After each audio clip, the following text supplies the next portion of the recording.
ঘটনা এক, আমার মেজো মামার বিয়ে। আমাদের সবাইকে একসাথে দাওয়াত দিয়ে গেল এবং আমরা যথারীতি পরিবারের সবাই একসাথে দাওয়াত খেতে আমার নানির বাড়ি গেলাম।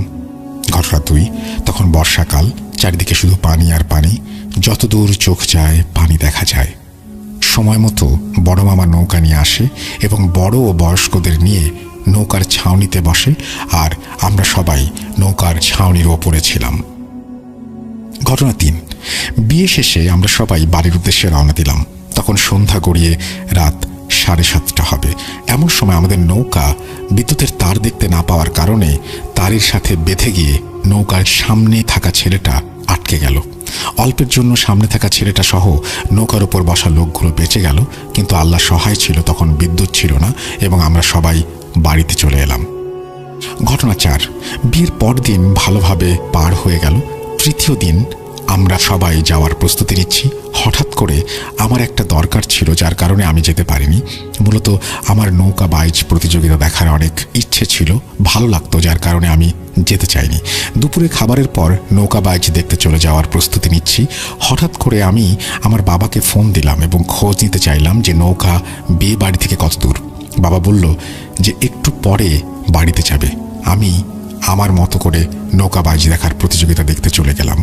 তখন আসরের আজান শেষ হয়ে গেছে, সবাই হয়তো নামাজের প্রস্তুতি নিচ্ছে।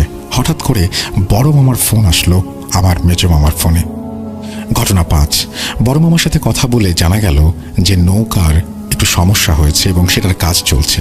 তারপর আমরা সবাই খেলা শেষ করে সন্ধ্যাবেলায় নানি বাড়িতে তাড়াতাড়ি চলে এলাম, কারণ তখন প্রচণ্ড বাতাস বইছে।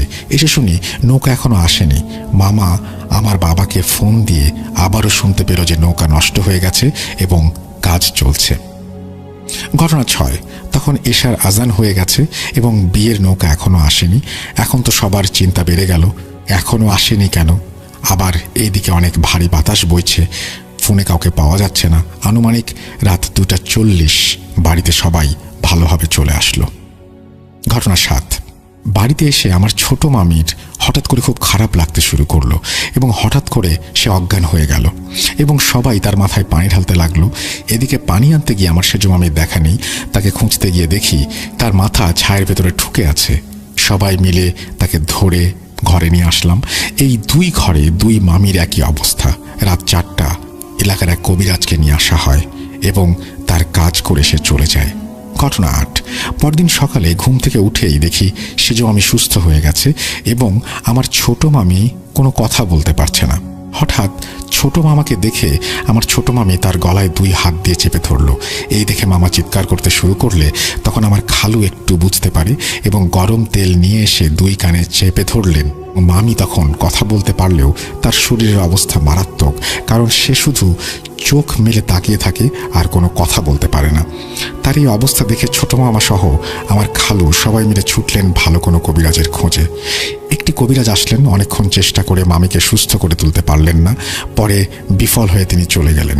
এদিকে বর্ষাকাল হওয়ার কারণে আমার বেস্ট ফ্রেন্ডদের নিয়ে ঘুরতে বের হলাম। তখন বিকেল গড়িয়ে সন্ধ্যা হয়ে গেছে। আমি এবং আমার ফ্রেন্ড দুজনে একটা দেওয়ালে পা রেখে পানির ঢেউ উপভোগ করছি, কিন্তু আমার কিছু বন্ধু ছিল, তারা কিছু জিনিস কেনার জন্য দোকানে গেছে। হঠাৎ দেখি আমার ছোট মামা সহ বেশ কিছু লোক আমাদের দিকে এগিয়ে আসলো এবং আমার খালুকে তাদের নৌকায় নিয়ে রওনা হলো এবং তারপর আমরা সবাই বাড়িতে চলে এলাম। ঘটনা 9, এইদিকে বাড়িতে এসে আমি আমার মাকে বললাম যে কি হয়েছে। তখন মা আমাকে যা বলল তা শুনে আমি হতবাক হয়ে গেলাম। মা আমাকে যেমন করে বলেছে আমি সেভাবে বলার চেষ্টা করছি। আমরা সবাই বিয়ে বাড়িতে রওনা দিলাম। 1টার পর আমাদের নৌকা কোনো কারণ ছাড়াই একটা আম গাছের সাথে আটকে গেল এবং দেখলাম আম গাছের ছাল ছিঁড়ে গেল। ওইখান থেকে নৌকা নিয়ে আবার রওনা দিলাম। একটু পরে জোয়ারের কারণে হঠাৎ করেই বৃষ্টি হওয়া শুরু করলো। এর কিছুক্ষণ পর রোদ উঠেছে এবং কোনো সমস্যা ছাড়াই আমরা বিয়ে বাড়িতে পৌঁছে গেলাম। তারপর খাওয়া দাওয়া শেষ করে একটু বিশ্রাম নিয়ে আবার নিজ বাড়িতে চলে আসার প্রস্তুতি নিলাম এবং আনুমানিক 4টার সময় সবাই বের হলাম। প্রায় ঘণ্টাখানেক পর হঠাৎ নৌকার পাখা ভেঙে গেল। তখন আসরের আজান দিচ্ছে এবং নৌকা একটা পাড়ে নিয়ে কাজ শুরু করলো এবং তোমার বাবা নেমে নামাজ পড়তে গেছে। নামাজ শেষে নৌকায় ফেরার সময় তোমার বাবা এক অদ্ভুত জিনিস দেখলো। একটা বড় মাছ এসে নৌকাটাকে ধীরে ধীরে গিলে ফেলল। এবং সেটা দেখে সে তখন চোখের ভুল ভেবে কাউকে কিছু না বলে নৌকায় চলে আসলো এবং নৌকা আবারও চলতে শুরু করলো। একটু পরে নৌকা পানি থেকে প্রায় 5-6 হাত ওপরে উঠে আবার ধপাস করে নিচে পড়ে গেল। এইরকম 3-4 বার হলো। তখন আমার অন্তরাত্মা শুকিয়ে গেছে। সবাই দেখে হতবাক হয়ে নৌকার মাঝিকে জিজ্ঞেস করছে, এমন কেন হলো? নৌকার মাঝি বলল, আমি তো কিছু জানি না, কেন যে এমন হলো। নৌকা আবার চলতে শুরু করলো। একটু পরে চারিদিকে বাতাস বইতে শুরু করলো এবং হালকা ঢেউ শুরু হলো। এর মধ্যে মাগরিবের আজান দিচ্ছে। আমরা ততক্ষণে নদীর মাঝখানে চলে এসেছি। ভারী বাতাস বইতে শুরু করলো এবং তার সাথে ঢেউও বাড়া শুরু করলো। এরপর কোনো কারণ ছাড়াই নৌকার বেল ছিঁড়ল এবং নৌকার পাখা কোথাও খুঁজে পাওয়া সম্ভব হলো না। এদিকে প্রচণ্ড গতিতে ঢেউ, তার সাথে বাতাস, নৌকাটা একদম ডুবে যায় অবস্থা। তখন আমরা সবাই কি পরিমাণ অসহায় একমাত্র আল্লাহ ছাড়া কেউ জানেন না। তখন নৌকার ওপর থেকে নিচে আর নিচে থেকে ওপরে মানে মনে হয় এক মানুষ সমান ঢেউ উঠছে। চারিদিকে শুধু পানি আর ঢেউ, কোথাও কেউ নেই। আর এই পানির মধ্যে শুধু আমরা ছিলাম আর আমার আল্লাহ ছিল। এরপর তোমার মামা আর তোমার 2 খালু মিলে 2জন মিলে একটা মোটা কাগজ ধরে রইল। বাতাসে নৌকা ভেসে যেতে শুরু করলো।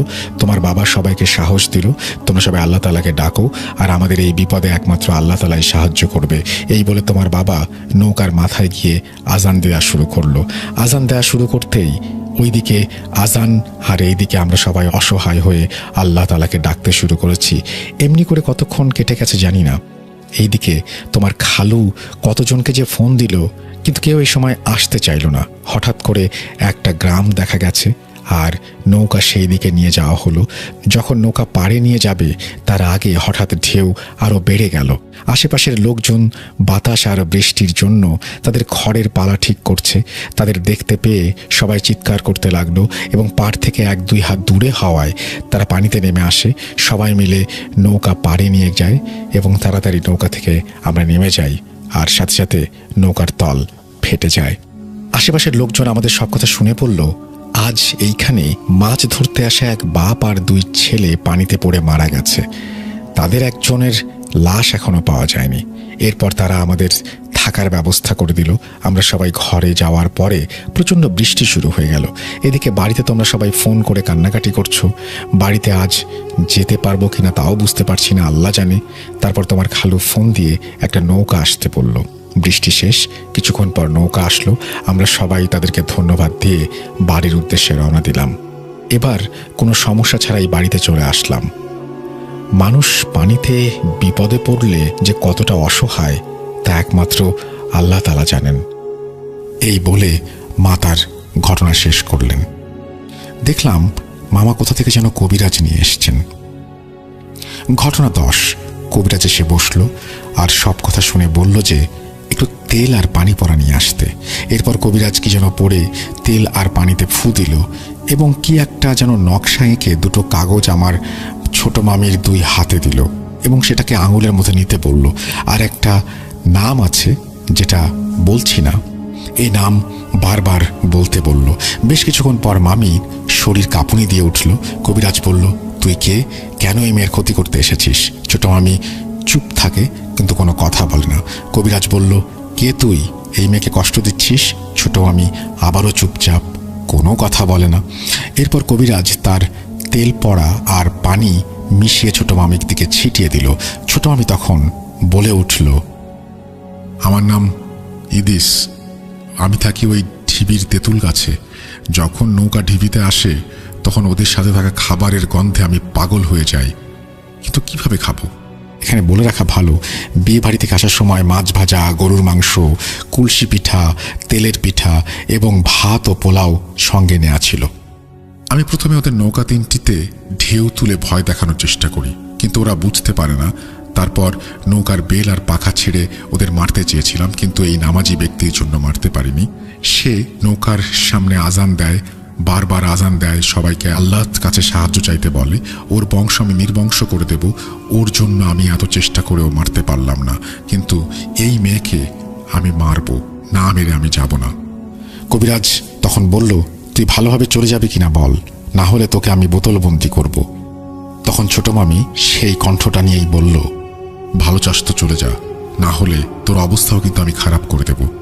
আর আমি ভালো করে জানি তোর বংশে কে এবং কোথায় কে আছে, এক এক করে মারব। এরপর কবিরাজ তার নির্দিষ্ট কাজ অনুসারে সবকিছু ফলো করে সেই জিনটিকে বোতলবন্দি করে ফেললো। আমরাও দেখলাম বোতলের মধ্যে শুধু একটু আগুন দেখা যায়। বেশ কিছুক্ষণ পর ছোট মামির জ্ঞান ফিরে আসলো এবং কিছু বললে সে বলে তার কোনো কিছুই মনে নেই। তারপর আমার নানি এসে কবিরাজকে বলল সেজো মামির দিকে একটু যেতে। কবিরাজ সেজো মামিকে নিয়ে আসতে বলল এবং তাকে ঠিক একইভাবে জিন হাজার করা হলো তার শরীরে এবং তারও জিন ছাড়ানো হলো। সেজো মামি এক্ষেত্রে বলেছিল রক্ত চাই, আমার রক্ত চাই। প্রথমে এই মেয়ের রক্ত চুষে খাবো, তারপর ওর 2 মেয়ের রক্ত খাবো। কবিরাজ বলল কে তুই, কেন এই মেয়েকে ছায়ের মধ্যে নিতে চেয়েছিলি? সেজো মামি বলে আমার নাম রবিদাস, আমি ওই ছায়ের সাথে থাকা আম গাছে থাকি। একদিন সন্ধ্যায় আমার গায়ে আগুনওয়ালা ছাই ঢেলে দিয়েছিল। আমি তখন সুযোগের অপেক্ষায় ছিলাম, কেমন করে কিভাবে এই মেয়ের ক্ষতি করতে পারি। কালকে সুযোগ পেয়েছি, কিন্তু এই বয়স্ক মহিলার জন্য কিছু করতে পারলাম না। একটু পরে আসলে আমি আমার কাজ সমাধা করতে পারতাম। এখন তুই যাবি কিনা বল, কবিরাজ জানতে চাইল। সেজন্য আমি বলল না, যাব না, তুই যা পারিস কর। কবিরাজ তখন তেল পড়া মামির গায়ে ছিটিয়ে দিল। তখন মামি বলল যে আগুন জ্বলছে আমার শরীরে, তুই কি দিলে আমার খুব কষ্ট হচ্ছে। এরপর কবিরাজ বলল তুই এখন যাবি নাকি বোতলবন্দি করব। তখন সে যেতে রাজি হয়। কবিরাজ তখন বলে বুঝবো কিভাবে তুই যাচ্ছিস? তখন সে বলে আমি জুতা কামড় দিয়ে নিয়ে যাব। তারপর সবাই দেখে যে জুতা কামড় দিয়ে মামি অজ্ঞান হয়ে গেল। একটু পরে তার জ্ঞান ফিরল। কবিরাজ আমার 2 মামিকে একটা একটা করে 2টা তাবিজ দিয়ে বাড়ির মধ্যে 4টা পেরেক ফুটে বন্ধ করে দিল। ঘটনা শেষ। এরপর কবিরাজকে আমরা নৌকায় তার বাড়িতে পৌঁছে দিয়ে এলাম এবং আল্লাহর রহমতে এখন সবাই ভালো আছে। আমাদের জন্য সবাই দোয়া করবেন। হয়তো গুছিয়ে লিখতে পারিনি, কিন্তু আমি যতটুকু পেরেছি চেষ্টা করেছি। ভালো থাকবেন সবাই, আপনিও ভালো থাকবেন। আপনার ঘটনার জন্য আপনাকে অসংখ্য ধন্যবাদ এবং আশা করছি যে ঈদ সামনে যেহেতু আপনাদের কাছ থেকে আরও দারুণ দারুণ ঘটনা পাবো। এবং ঘটনা পাঠাতে হলে যেটা করতে হবে সেটা হচ্ছে আমাদের ইমেল অ্যাড্রেসটা মনে রাখতে হবে। আমাদের ইমেল অ্যাড্রেস হচ্ছে russell.booth.com@gmail.com। আশা করছি আগামীতেও আপনাদের কাছ থেকে দারুণ দারুণ সব ঘটনা পাবো। ভালো থাকুন সবাই এবং আমি চেষ্টা করবো ঈদ একটা এপিসোড আপনাদের উপহার দিতে। আমাদের ইমেল অ্যাড্রেস তো আপনাদের বললামই। আমাদের ফেসবুক পেজ হচ্ছে www.facebook.com/russell.স্বাধীন। আপনারা আশা করব ঘটনা পাঠাবেন খুব দ্রুত আমাদেরকে। আমরা চলে যাব আমাদের পরবর্তী ঘটনায়।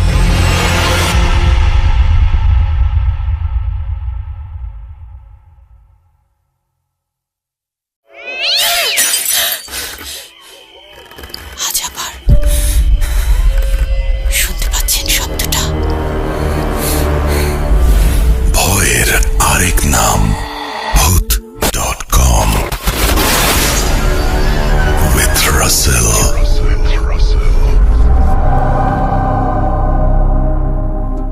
ঘটনাটি আমাদের পাঠিয়েছেন সাবিত ময়মনসিং থেকে এবং তিনি লিখেছেন আসসালামু আলাইকুম রাসেল ভাই ও প্রিয় লিসেনার্স, আশা করি ভালো আছেন। আমি মোহাম্মদ সাবিত আলম ঘটনাটি ময়মনসিং থেকে লিখছি। আজ আমি আপনাদের সাথে আরও একটি ঘটনা নিয়ে আবারও ফিরে এসেছি। এই ঘটনাটি আমি কালেক্ট করেছি আমার এক পরিচিত বড় ভাইয়ের এক্স কলিগের কাছে। আমি আর কথা না বাড়িয়ে ঘটনার প্রেক্ষাপট ও সরাসরি ঘটনায় চলে যাচ্ছি।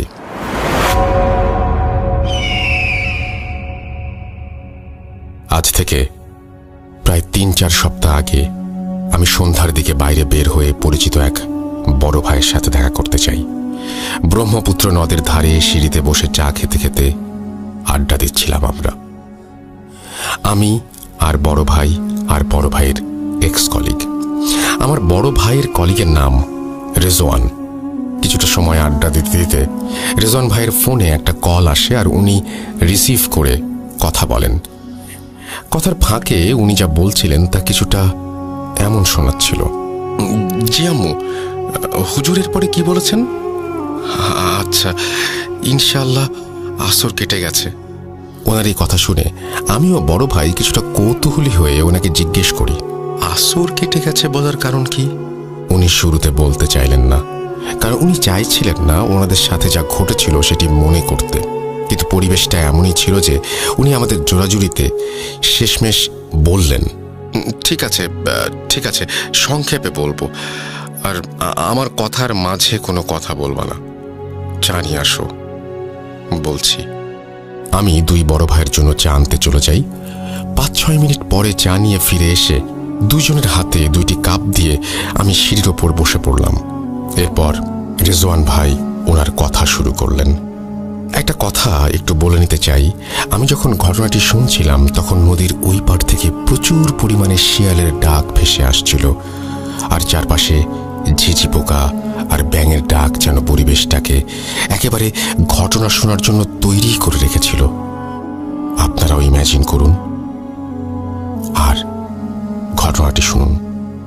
চলে যাই রেজওয়ান ভাইয়ের ঘটনায়।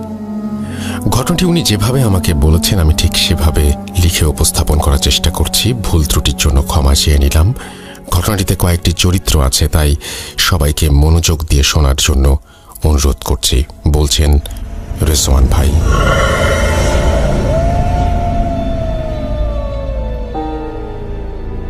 আমি তখন বরিশাল বিভাগের একটি কুরিয়ার সার্ভিসে কাজ করি। চাকরিটা ভালোই ছিল, কিন্তু একটা জিনিস খারাপ লাগতো যে রোজ একই ধরনের রুটিন। এভাবে আস্তে আস্তে আমিও আমার কলিগরা যেন হাঁপিয়ে উঠছিলাম। কিন্তু এই একঘেয়েমি কেটে যায় কোরবানি ঈদের ছুটিতে বাড়ি গিয়ে। এছাড়াও ঈদের 2 দিন পরে 6 জন মিলে একটি ট্যুরও দেই আমরা রিফ্রেশমেন্টের জন্য। ট্যুর থেকে ফিরে প্রায় 4 দিন আমি বাড়িতেই ছিলাম। 1 বছর 9 মাসের মতো হবে আমার বিয়ে হয়েছে, কিন্তু ওয়াইফের সাথে বেশি সময় স্পেন্ড করতে পারিনি দূরে চাকরি করার জন্য। যথারীতি ঈদের ছুটি শেষ হয়ে যায় আর আমিও আমার কলিগ সবাই আমাদের চাকরির স্থানে আবারও যোগদান করি। বলে রাখা ভালো যে আমি বরিশালে একটি মেসে থেকে চাকরি করতাম। মেসের একটি রুম আমি একাই নিয়েছিলাম আমার প্রাইভেসির জন্য। মেসের আর বাকিরা অবশ্য আমার কলিগের মাঝেই 2-3 জন ছিল। ওনারাও সিঙ্গেল রুম করেই থাকতেন, যেহেতু সবাই চাকরিজীবী। বাড়ি থেকে মেসে ফেরার পর কয়েকদিন কেটে যায়। এরপর একদিন মেসে আমার বাজারের ডেট পড়ে। আমার রুটিন মতো আমি বাজারের দিকে রওনা হলাম।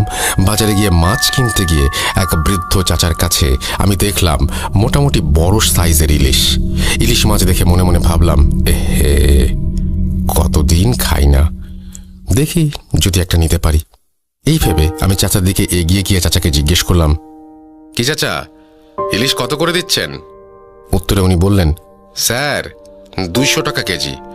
ওনার এই দাম চাওয়ার কথা শুনে আমি ভ্যাবাচাকা খেয়ে যাই আর ভাবতে থাকি, কি বলে 500 টাকার উপরে দাম আর উনি 200 টাকা চাচ্ছে? মনে হয় বোকা, একটু দামাদামি করি। এই বলে আমি চাচাকে বললাম, কি বলেন চাচা, 100 টাকা করে দিয়েন, দিলে কয়েক কেজি নিব, চলবে? উনি আমার দিকে হাসি ভরা মুখে তাকিয়ে বললেন, যান স্যার, আপনি দিনের প্রথম খদ্দের, যান 90 টাকা কইরা রাখমু। আমি মনে মনে নিজেকে অনেক বড় ভাবতে থাকি আর এদিক ওদিক তাকিয়ে ওনাকে 5 কেজি মাছ মাপতে বলি, এই ভেবে যে ফ্রিজে রেখে অনেক দিন খাওয়া যাবে আর দামটা একেবারেই সস্তা। অনেক বড় দাও মেরেছি আজকে। চাচা মাছ মাপছিলেন, এমন সময় আমার ফোনে আমার মেসমেটের কল আসলো। আমি ফোন ধরতেই সে আমাকে জিজ্ঞেস করলো আমি মেইন দরজার চাবি নিয়ে এসেছি কিনা। আমি বললাম, হ্যাঁ, আমি চাবি নিয়ে এসেছি।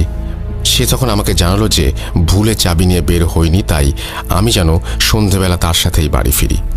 আমিও সম্মতি দিয়ে ফোন রেখে মাছওয়ালা চাচার দিকে তাকাই, কিন্তু আমি সেখানে মাছের ঝুড়ি আর মাছওয়ালা চাচাকে দেখতে পাই না, বরং তার পাশে দেখতে পাই কয়েকজন যুবক মাছ বিক্রেতাকে, যে ইলিশ মাছ মাপছিল দাড়ি পাল্লায়।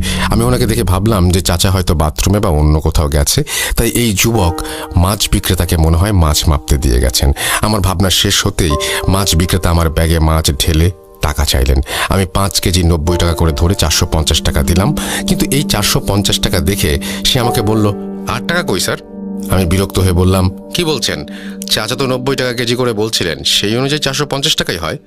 আমার কথা শুনে মাছ বিক্রেতা আমাকে বদ্ধ উন্মাদ ভেবে বলতে লাগলো, স্যার কি স্বপ্ন দেখতেছিলেন?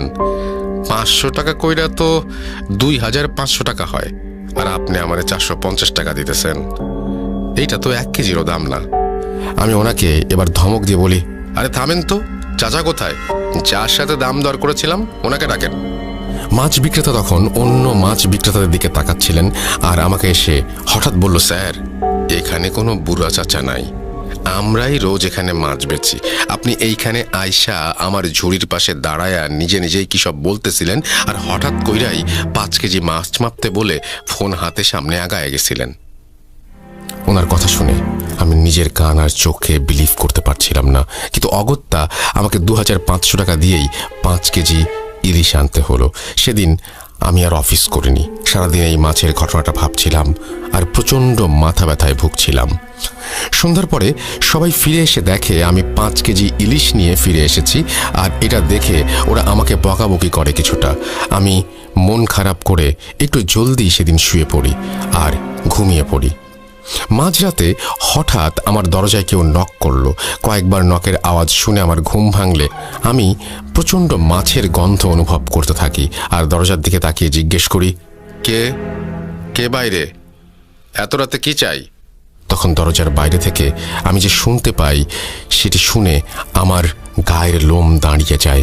আমি শুনতে পাই সেই বৃদ্ধ চাচার কণ্ঠে কেউ আমাকে বলছে, স্যার, ও স্যার, মাছ নিবেন না? ইলিশ মাছ 5 কেজি মাইপা রাখছি আপনার জন্য, নেন নেন নেন। কি হলো স্যার, নিবেন না? নিয়া যান, মাছ নিয়া যান। এই কথা শুনে আমি ভয়ে চিৎকার দিয়ে উঠলে আমার রুমে আবার নক হয়। আমি আমার কলিগদের গলার আওয়াজ শুনি। দরজা খুলতে যেতে যেতে আমি ভাবি যে আমি হয়তো ভুল শুনছিলাম বা যা ভাবছিলাম সেটা ভুল ভাবছিলাম। এরপর দরজা খুলতেই ওনারা ভেতরে এসে আমাকে বলে, কি ব্যাপার রেজন ভাই, চিল্লাচ্ছেন কেন? আর আপনার রুমে এত বাজে মাছের গন্ধ কেন? ওনাদের এই কথা শুনে আমি আকাশ থেকে পড়ি। আরে, ওনারাও মাছের গন্ধ পাচ্ছেন? তাহলে সমস্যাটা কি হলো? আমি তো তাহলে ভুল শুনছি না মনে হয়। কি হচ্ছে এসব? এরপর আমার মেসমেটরা আমাকে পানি খাইয়ে শান্ত করেন আর আমার কথা শুনে বলেন যে সব আমার মনের ভুল। আর এরপর তারা আমার ঘর থেকে নিজ নিজ ঘরে চলে যান। আমিও বিষয়টাকে মনের ভুল ভেবে আবার ঘুমানোর চেষ্টা করি। যখন হালকা তন্দ্রাচ্ছন্ন হয়ে পড়ি তখনই আমার রুমের চারপাশ থেকে ফিস ফিস প্রতিধ্বনি শুনতে পাই, মাছ মাছ, ইলিশ মাছ নেবেন না? নেবেন না স্যার? আপনাকে নিতেই হবে, দাম করেছেন, এখন না নিলে খারাপ হবে। মাছ নেবেন না স্যার, ইলিশ মাছ। এমনভাবে শব্দটা হচ্ছিল যেন মনে হচ্ছিল আমি কোনো হরর মুভির থিয়েটারে, আর চারপাশ থেকে হরিফিক সব সাউন্ড ভেসে আসছে। আমি আবার ঘুমিয়ে পড়ি। রুমের লাইট জ্বালিয়ে ঘড়ির দিকে তাকিয়ে দেখি 3:15 বাজে। ঘুম থেকে উঠে ঘড়ি দেখার সাথে সাথেই আমি আবার বিছানায় পড়ে যাই। আমার চারপাশ ব্ল্যাক আউট হয়ে যায় আর আমি দেখতে পাই যে আমার রুমে আমি বিছানায় বসে, আর আমার বারান্দার দরজার সামনে সেই মাছ বিক্রেতা দাঁড়িয়ে। সে আমাকে খুব কঠিন গলায় বলছে, স্যার, মাছ তো আপনাকে নিতেই হবে। যদি নেন আপনি বেঁচে যাবেন, আর না নিলে কেউ বাঁচবে না। আমি তাকে বললাম যে আমি মাছ নেব না। তখন সে আমাকে বলল, নিবি না? ঠিক আছে, এবার দেখ কি হয়, দেখে নিস তুই। এই কথা বলে সেই মাছ বিক্রেতা মনে হলো হাওয়ায় মিলিয়ে গেল। আর আমারও মাথায় কিছু ছিল না, আমি মনে হয় ঘুমিয়ে গিয়েছিলাম। আমি যখন ঘুম থেকে উঠি তখন দেখি আমার পাশে একজন মেসমেট বসে আছে, আর আমি চোখ খুলতেই সে আমাকে দেখে আলহামদুলিল্লাহ বলল। আমার বিছানার সামনের দেয়ালের অ্যানালগ ঘড়ি থাকায় আমি দেখলাম 5:50 বাজে, অর্থাৎ ভোর। কিন্তু আমার মেসমেট আমাকে যা বলল তাতে আমি নিজেকে আর ধরে রাখতে পারছিলাম না। আসলে সময়টা ছিল সন্ধ্যা 5:50, অর্থাৎ আমার জীবন থেকে 14টি ঘন্টা গায়েব হয়ে গেছে। আমার মেসমেটদের বক্তব্য ছিল যে আমি দুপুর অবধি রুমের দরজা না খোলায় তারা বাড়িওয়ালার কাছ থেকে ডুপ্লিকেট চাবি এনে দরজা খুলে দেখে আমি মেঝেতে পড়ে আছি আর আমার হাতে মাছের আঁশ লেগে আছে। এরপর থেকে তারা আমাকে বিছানায় উঠিয়ে আমার হাত পরিষ্কার করে রান্নাঘরে খাবার রান্না করতে গেলে দেখে ফ্রিজ থেকে ইলিশ মাছ বের হয়ে মেঝেতে পড়ে আছে, আর একটা মাছের গায়ে কোনো আঁশ ছিল না। এই দেখে তারা কিছুটা অবাক হয়, আর আমার হাতে মাছের আঁশ দেখে রান্নাঘরে আঁশবিহীন মাছ, এসব তারা মিলানোর চেষ্টা করে কিন্তু মিলাতে পারেনি। এর মাঝে আমি কিছুটা মানসিকভাবে স্ট্রেসড হয়ে যেতে শুরু করি, কারণ হঠাৎ এই জিনিসগুলো আমার কাছে খুব আনইউজুয়াল লাগছিল। আর আগেও কখনো আমার সাথে এমন কিছু হয়নি। ভয়ও পাচ্ছিলাম, মানসিক আঘাতও পাচ্ছিলাম একই সাথে। এরপর সন্ধেবেলা আমার মোবাইল একটা ফোন আসে। ফোনটি ছিল আমার আম্মুর। ফোন ধরতেই আম্মু বলেন যে আমি খুব জলদি যেন বাড়ি ফিরে আসি। আমি কারণ জিজ্ঞেস করলে আমার আম্মু আমাকে কিছুই বলে না। ফোন কেটে দেয়। আমি বাড়ি যাবার জন্য বাসের টিকিট কাটতে যাই, কিন্তু সেদিন টিকিট না পেয়ে পরের দিন রাতে বাসের টিকিট কেটে নেই। অফিসের বসকে অনেক কষ্টে ছুটি দেওয়ার কথা রাজি করিয়ে বাড়ি ফিরে এলাম। বাড়ি ফিরে এসে যে সকল দৃশ্য দেখি তা কল্পনার বাইরে। আমার স্ত্রী মাইশা, সে অসুস্থ, তার চোখের নিচে কালি পড়ে গেছে, হাত পা শুকিয়ে গেছে।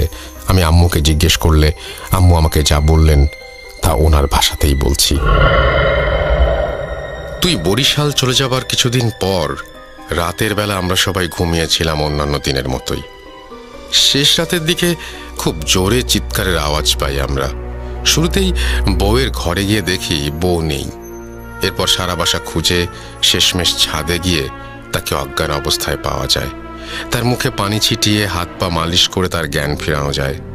কিন্তু জ্ঞান ফিরতেই সে সবার আগে যে কথাগুলো বলে সেগুলো হলো, মাছ মাছ মাছ খাবো, ওকে বল আমার জন্য ইলিশ মাছ আনতে, ও আমাকে মাছ দিয়েছে, ও কেন নেয়নি মা, কেন? এসব বলে তোমার বউ বাচ্চাদের মতো কাঁদতে থাকে। তাকে শান্ত করে ঘরে নিয়ে ঘুম পাড়িয়ে দিই আমি। কিন্তু সকালে ঘুম থেকে উঠলে ওকে জিজ্ঞেস করি ও কেন রাতে ছাদে গিয়েছিল। কিন্তু মায়েশা একেবারে অবাক হয়ে বলে, কি বলছেন মা, আমি রাতে সেই যে বিছানায় ঘুমিয়েছিলাম, এই কেবলই উঠলাম। এই কথা শুনে আমি মায়েশাকে আর কিছু বলি না। এর পরের দিন সন্ধ্যা হতেই মায়েশা ছাদে চলে যায়। শুরুতে ভেবেছিলাম যে তোমার সাথে রোজ বিকালে সন্ধ্যায় ছাদে যাওয়ার অভ্যাস ছিল, কিন্তু তোমাকে মিস করে তাই হয়তো ছাদে যায়। কিন্তু সন্ধ্যায় ছাদে যাওয়া আমার পছন্দ ছিল না। ভেবেছিলাম 2-1 দিন পর ও নিজেই যাওয়া বন্ধ করে দেবে, কিন্তু না, ওর ছাদে যাওয়া সময় কাটানো আরো বাড়তে লাগলো। ওর শারীরিক পরিবর্তন হচ্ছিল, ও শুকিয়ে যাচ্ছিল, সারা রাত দিন ঘুমালেও চোখের নিচে কালি পড়ছিল। গত পরশু সন্ধ্যায় মায়েশা ছাদে যাচ্ছিল, তখন আমি ওকে ছাদে যাওয়ার জন্য আটকালে মায়েশা আমাকে হাতের ইশারায় আমার কান ওর মুখের কাছে নিয়ে আসে। ও ফিসফিস করে বলতে লাগলো, না না না না না, এই ভুল করিস না বুড়ি, কবর দেখবি, যেতে দে না, দে না, আমি একবার ওকে দেখবো বুড়ি, যেতে দে আমায়। এই কথা বলে মাইশা সেদিনের মতো আবার বাচ্চাদের মতো কাঁদতে লাগলো। এরপর সে ছাদে চলে যায়। রাতের বেলা ঘরে ফিরে মাইশা তোমার বোনের ঘরে যায়। তোমার বোন তখন তার রুমে টেবিলে বসে পড়ছিল। মাইশা তোমার বোনের চেয়ারের পেছনে দাঁড়িয়ে তোমার বোনের কাছে মুখ নিয়ে অত্যন্ত আস্তে আস্তে বলে, বুড়িটাকে মেরে ফেল, ও আমাকে ছাদে যেতে দিতে চায় না, বুড়িটার কবর খুঁড়ে রেখেছি, যা মেরে ফেল। এই কথা শুনে তোমার বোন মাইশার দিকে তাকিয়ে চিৎকার দেয়। আর তার রুমে গিয়ে দেখি মাইশা তোমার বোনের গলা টিপে দাঁড়িয়ে আছে আর চিৎকার করে বলছে, কেন কথা শুনিস না তোরা কেউ? বুড়িটাও শোনে না, তুইও না, 1, 2, 2টা কবর হয়ে গেছে, দেখবি দেখবি। এসব বলতে বলতে মাইশা নিজেই অজ্ঞান হয়ে যায়। এরপর আমরা তাকে বিছানায় শুইয়ে দেই আর তোমার বোনকে জিজ্ঞেস করি কেন মায়েশা তার গলা টিপে ধরেছিল। তোমার বোন তখন আমাদের জানায় যে মায়েশা তাকে যে বলেছিল, মায়েশার দিকে যখন তাকিয়েছিল তখন মায়েশার চেহারায় নাকি অদ্ভুত শয়তানি ছাপ ছিল, তাই সে ভয়ে চিৎকার দিয়েছিল। একটু পরে মায়েশার জ্ঞান ফিরলে সে উঠে বসে, তোমার বাবাকে আর তোমার বোনকে একসাথে কাছে ডাকে আর আমাদের কানের কাছে মুখ নিয়ে এসে ফিসফিস করে বলতে থাকে, মাছ এসেছে, মাছ, আমার নদীতে মাছ এসেছে, আমি মাছ শিকার করব, মাছকে ডাক বুড়ি ডাক। এসব বলা শেষ হলে সে চিৎকার দিয়ে ওঠে, জ্ঞান হারায় আর তোমাকে ফোন করি। ডাক্তার এসে বলেছে সে খুব স্ট্রেসড আর মানসিক তাড়নায় আছে মেয়েটা, কিন্তু স্ট্রেসের কারণ কি সেটা মায়েশা ডাক্তারকে বলে না। সে ডাক্তারের সাথে কোনো কথাই বলেনি। এরপর ডাক্তার কিছু ওষুধ দিয়ে চলে যান। এবার বল আমি কি করতে পারি? আমার মায়ের মুখে সব শুনে আমি আমার আম্মুকে জিজ্ঞেস করি যে মায়েশার পরিবারকে এসব জানানো হয়েছে কিনা। আম্মু বলেন যে আমার সাথে কথা বলে মায়েশার পরিবারকে জানানোর অপেক্ষায় ছিলেন ওনারা। আমি আম্মুকে বলি এখনই জানানোর কোনো দরকার নাই। আম্মু আমাকে কারণ জিজ্ঞাসা করলে আমি ওনাকে কিছু না বলে রুমে চলে আসি। কি বলতাম আম্মুকে? আমার জন্য সব হচ্ছে, আমার ভুলের জন্য আমার স্ত্রী এই অবস্থা। আপনারা ভাবছেন আমার কি দায় এখানে? শুনুন তবে ঘটনার শুরুটা একটু মনে করুন। কোরবানি ঈদের পর দেয়া আমাদের ট্যুর, আমার কলিগ মেহেদি ভাইয়ের গ্রামের বাড়ি এলাকার কাছাকাছি ট্যুরে আমরা গিয়েছিলাম। সেই ট্যুরে গিয়ে মেহেদি ভাই আমাদের একদিন রাতের বেলা একটি স্পিরিট কলিং প্রসেসের কথা বললেন আর এও বললেন যে আমরা চাইলে ট্রাই করতে পারি। আমি সব বিলিভ করি না, এবং বিলিভ না করার কারণে বলেছিলাম যে আর এসব ফালতু, স্পিরিট বলে আবার কিছু হয় নাকি, দেখেন আপনারা ট্রাই করে। সবাই রাজি হলে মেহেদি ভাই একটি পুরনো বই বের করে মেঝেতে একটি তারকা এঁকে তার চারপাশে 4 জনকে বসিয়ে দেন। একে অপরের হাত ধরেছিল তারা। আমরা 6 জন ছিলাম। আমার এক কলিগ খুব ভয় পাওয়ায় সে এক্সপেরিমেন্টে অংশ নেয়নি। এরপর মেহেদি ভাই মাটিতে বাটির শুকনো পাতা আর কি সব দিয়ে আগুন জেলে ধোঁয়া তৈরি করে স্পিরিট কল করলেন। 10 মিনিট, 15 মিনিট, 1 ঘন্টা পার হলেও কিছু হয় না। আর জিনিসটাকে ফেক ভেবে আমি আমার 2 হাত ছেড়ে উঠে পড়তেই মেহেদি ভাই আমাকে ধমক দিয়ে বলেন, রেজওয়ান, তুমি নিয়ম ভাঙবে না, নিয়ম ভাঙলে ক্ষতি হবে, বসে যা, আয়। ওনার এই কথা শুনে আমি তাচ্ছিল্যের হাসি দিয়ে রুম থেকে বেরিয়ে যাই এবং বারান্দায় বসে সিগারেট খেতে লাগলাম। এরপর আমাদের মাঝে কথাবার্তা তেমন হয়নি, আর আমরাও এই বিষয়টা ভুলেই গিয়েছিলাম। কিন্তু এবার আমার মাথায় আসলো এই ট্যুরের কিছুদিন আগে আমার সাথে মাছ নিয়ে এই ঘটনার কথা, আর আমার ওয়াইফের সাথে সেম মাছ নিয়ে ঘটনা। তাহলে অবশ্যই সেই এক্সপেরিমেন্টের কারণে কোনো খারাপ কিছু আমার পিছু নিয়েছে, যা আমার ওয়াইফের ক্ষতি করতে যাচ্ছে। আমি আমার মা বাবাকে এসব কি করে বলতাম, আপনারাই বলুন। এর পরের দিন আমি এলাকার মসজিদের ইমাম সাহেবের কাছে গিয়ে সব ঘটনা খুলে বলি। উনি আমাকে বকাঝকা করেন আর বলেন যে এসব হারাম কাজ করে বিপদ ডেকে আনলে উনি সাহায্য করবেন না। এরপর উনি আমাকে আরেকজন হুজুরের একটি ঠিকানা দিয়ে সেখানে যেতে বলেন। আমি সেদিনই সেই হুজুরের কাছে যাই আর দেখা করে সব জানাই। উনি সন্ধ্যায় আমাকে নিয়ে আসন করবেন বলে জানান। মাগরিবের আজান হলো। আমি আর হুজুর একসাথে নামাজ পড়ে ওনার ঘরে গিয়ে আসনে বসলাম। হুজুর আমার 2 হাত ধরে দোয়া পড়ছিলেন আর ফু দিচ্ছিলেন। এক পর্যায়ে হঠাৎ আমার হাত ছেড়ে দিয়ে উনি বললেন, রেজওয়ান ভাই, আপনি যা ভাবছেন সেটা একেবারে 100% ভুল। সেদিন ওই এক্সপেরিমেন্টে কোনো জিন হাজির হয়নি, আর আপনার সাথে যা হয়েছে তা কিছুই ওই এক্সপেরিমেন্টের ফল না। হুজুরের মুখে সব শুনে আমি ওনাকে জিজ্ঞেস করি, তাহলে আসল সমস্যা কি? আমার কথা শুনে হুজুর বলেন, আমার বাসায় না গেলে উনি বুঝতে পারবেন না, আর আমার বাসায় যাবার আগে কিছু প্রস্তুতি আছে ওনার, যা ওনার করতে 3-4 দিন সময় চাই।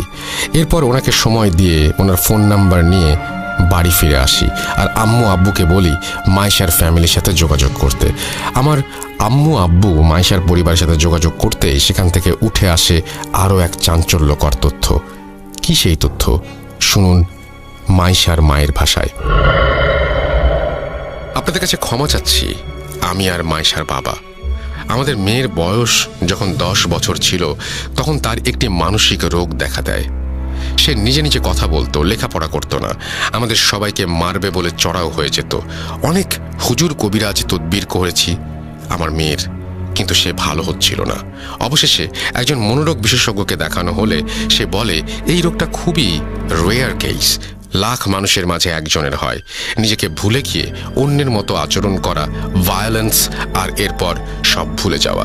এই রোগের চিকিৎসা মেডিটেশন আর নিয়মের মাঝে চললে ঠিক হয়ে যাবে বলে ডাক্তার আমাদের বলেন।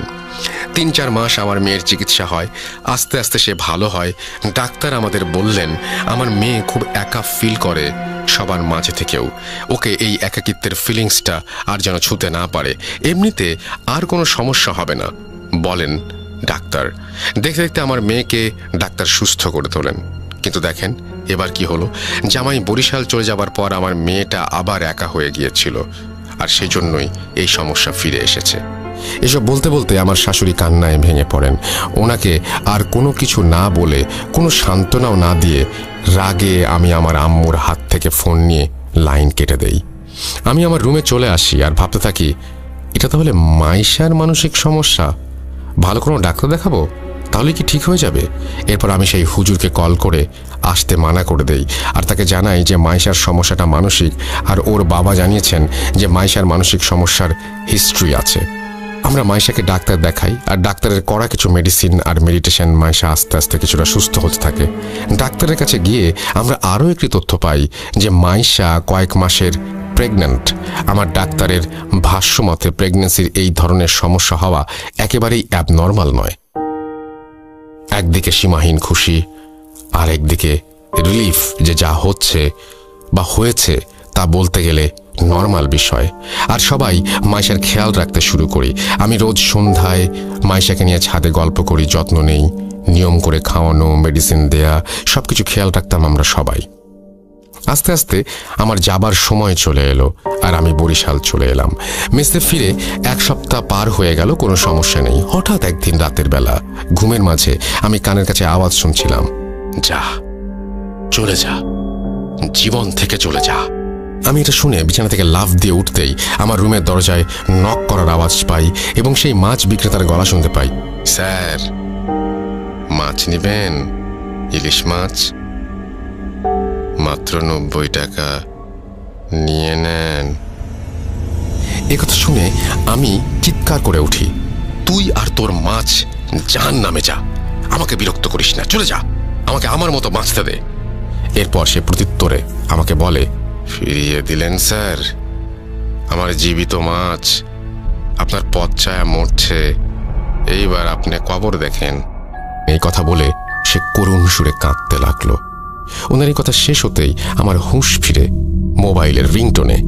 বিছানা থেকে উঠে আমি দেখি যে ঘেমে একাকার হয়ে গেছি। আমি আল্লাহর কাছে শুকরিয়া আদায় করি যে এতক্ষণ যা হচ্ছিল তা বোধহয় স্বপ্ন ছিল। এই ভাবতে ভাবতে আমি মোবাইল হাতে নিয়ে দেখি আব্বুর ফোন তোতে আব্বু কান্না স্বরে আমাকে বলে, বাবা রেজওয়ান, যত তাড়াতাড়ি পারো চলে আসো, তোমার বাচ্চা নাই। এই কথা শুনে আমার হাত থেকে ফোন পড়ে যায়, আমার পায়ের নিচে মাটি সরে যায়। আমি এই মাত্র স্বপ্নে দেখলাম আমাকে কবর দেখানো হবে আর আমার বাচ্চা এই দুনিয়াতে নেই। কিভাবে কি হলো জানার জন্য আমি বাড়ির উদ্দেশ্যে রওনা দিলাম। বাসে করে যাচ্ছিলাম, কিন্তু আমার কানের চারপাশে আওয়াজ আসছিল, স্যার, মাছ, আমার মাছ নেন স্যার, আমার মাছ নাই, আজকে আপনার মাছ শিকার করলাম, মাছ, মাছ, মাছ, মাছ। এই বলে বাতাসে মিশে যাচ্ছিল সেই আওয়াজ, আর হালকা করে শুনতে পাচ্ছিলাম, নিলেন না। এরপর আমি ঘুমিয়ে যাই বাসের জার্নিতে। বাস থামলে বাড়ি পৌঁছে আমি আমার বোনকে পাই বাড়িতে একা। এরপর আমি তাকে নিয়ে হাসপাতালের উদ্দেশ্যে রওনা হই। রাস্তায় আমার বোনের মুখে আমি সব ঘটনা শুনি। তার ভাষ্যমতে আমি ঘটনাগুলো বলছি। ভাইয়া, তুমি যেদিন চলে গেলে সেদিন রাতে আমি পানি খেতে উঠে ডাইনিংয়ে গিয়েছিলাম। গিয়ে দেখি মাইশা ভাবি ডাইনিংয়ের একটি চেয়ারে বসে আছে। ওনাকে ওভাবে আমি ভয় পেয়ে যাই দেখে ওনাকে জিজ্ঞেস করি যে উনি কেন ওখানে এত রাতে বসেছিলেন। উনি আমাকে ইশারায় ওনার মুখের কাছে আমার কান নিয়ে যেতে বললেন। আমি কান ওনার মুখের কাছে নিয়ে যেতেই উনি বলেন, মাছ খাবি? ইলিশ মাছ। আমার পেটে মাছ আছে একটা, আমি কেটে বের করে দেই, তুই রান্না কর, আর বুড়িটাকে কবর দে। কিরে, কবর দে ওকে? আরে কি ভাবছিস, দে। এই বলে উনি মেঝেতে বসে পড়েন আর মাটিতে আঁচড়ে আঁচড়ে বলতে লাগলেন, এই দেখ, আমি কবর খুঁড়ছি, মাছটাকে বের করব, কবর দিতে হবে যে, যা বুড়িটাকে ডেকে আন। উনার এই আচরণ দেখে আমি চিৎকার করে উঠলে আম্মু আব্বু ডাইনিংয়ে এসে মাইশা ভাবিকে ধরে তার বিছানায় নিয়ে যান। মাইশা ভাবি আব্বু আম্মুকে গালাগাল দিচ্ছিলেন আর বলছিলেন, তোরা কেউ মাছ খাস না, তোদের ছেলে খায় না, মেয়ে খায় না, আর তোরাও খাস না। তোদের ছেলেকে কত করে বললাম আমার মাছ নিয়ে যেতে, কিন্তু ও নেয়নি। তাই আমি তোর ছেলের মাছ নিয়ে যাব। দেখ দেখ, ওই যে কবর খুঁড়ে রেখেছি, মাছ কবর দেব। এসব বলে ভাবি জ্ঞান হারান। ওনার পাশে সেদিন আমরা সারা রাত বসেছিলাম। সকালে উঠে ভাবি আমাদের বলেন যে রাতের বেলা উনি ছাদে গেলে আমাকে বলেন আম্মু আব্বুকে মেরে ফেলতে, আর তোমাকেও যেন মেরে ফেলা হয়। এরপর ভাবিকে ডাক্তারের কাছে নিলে ডাক্তার কিছু ওষুধ দিয়ে পাঠিয়ে দেন। এরপর আমি সারাদিন ভাবির এই সমস্ত সমস্যার দেখাশোনা করি। একদিন রাতের বেলা ওনাকে কোথাও খুঁজে পাওয়া যাচ্ছিল না। ছাদে গিয়ে দেখা যায় উনি ছাদের কোণে বসে ধারালো লোহার টুকরা দিয়ে নিজের হাত খোঁচাচ্ছেন আর পেটে খোঁচাচ্ছেন, আর পেট থেকে বের হওয়া রক্ত খাচ্ছেন। এসব দেখে আমরা খুব ভয় পাচ্ছিলাম, কিন্তু ডাক্তার বলছিলেন যে প্রেগনেন্সির অনেক সমস্যাই হয়, আর তুমিও 2-1 দিন হলো চাকরিতে ফিরে গেছো, তাই তোমাকে আর ফোন করে বলিনি। কারণ এমন বারবার ছুটি নিলে তোমার চাকরি কিভাবে থাকবে, সংসারই কিভাবে চলবে। এরপর একদিন রাতের বেলা আমি আমার রুমে ঘুমাচ্ছিলাম। হঠাৎ আমার রুমে কুকুরের ডাক শুনে আমি লাফ দিয়ে বিছানা থেকে উঠে যাই, আর আমার রুমে কুকুরের ডাক কোথা থেকে এলো দেখতে থাকি। এর মাঝে হঠাৎ পচা মাছের গন্ধ দিয়ে আমার রুম ভরে যায়। আমি বিছানা থেকে উঠার জন্য পাশ ফিরতেই দেখি মাইশা ভাবি বাজে হাসি নিয়ে আমার পাশে শুয়ে আছেন, আর কুকুরের আওয়াজটা উনিই মুখ দিয়ে করছিলেন। আমি ওনার শরীর থেকে রক্তের গন্ধও পাচ্ছিলাম, আর তাই তাকে জিজ্ঞাসা করি যে কেন এখানে রক্তের গন্ধ, কেনই বা সে ওইরকম বাজে আওয়াজ করছে। তখনই সে মুখে হাত দিয়ে ধরে ফেলেন, আর কানের কাছে মুখ এনে তিনি বলেন, মাছ শিকার করেছি। এই বলে সে আমার হাতে একটি ছুরি ধরিয়ে দিয়ে বলেন, নে বুড়িকে মেরে ফেল আর কবরের ধাক্কা দিয়ে ফেলে দে। আমার হাতে ছুরির স্পর্শ পেতেই আমি ছুরিতে আঠালো কিছুর আভাস পাই, আর ভাবির হাত সরিয়ে জোরে চিৎকার দেই। আমার চিৎকারে আব্বু আম্মু রুম থেকে এসে লাইট অন করে যা দেখেন সেটা ভোলার না। আমরা দেখি আমার ভাবির পেট থেকে রক্ত বেরিয়ে বিছানা ভিজে গেছে, শরীরের কাপড় কাটা। ওনাকে ধরে বিছানায় শুয়ে আমি আর আম্মু পেটের কাপড় সরিয়ে দেখি ওনার পেটে 2-3টা স্ট্যাবের দাগ। আমাদের বুঝতে বাকি রইল না যে ভাবি কি করেছেন। তৎক্ষণাৎ ওনাকে হাসপাতালে নিয়ে যাওয়া হয়। ডাক্তার জানান ওনার বাচ্চা আর বেঁচে নেই।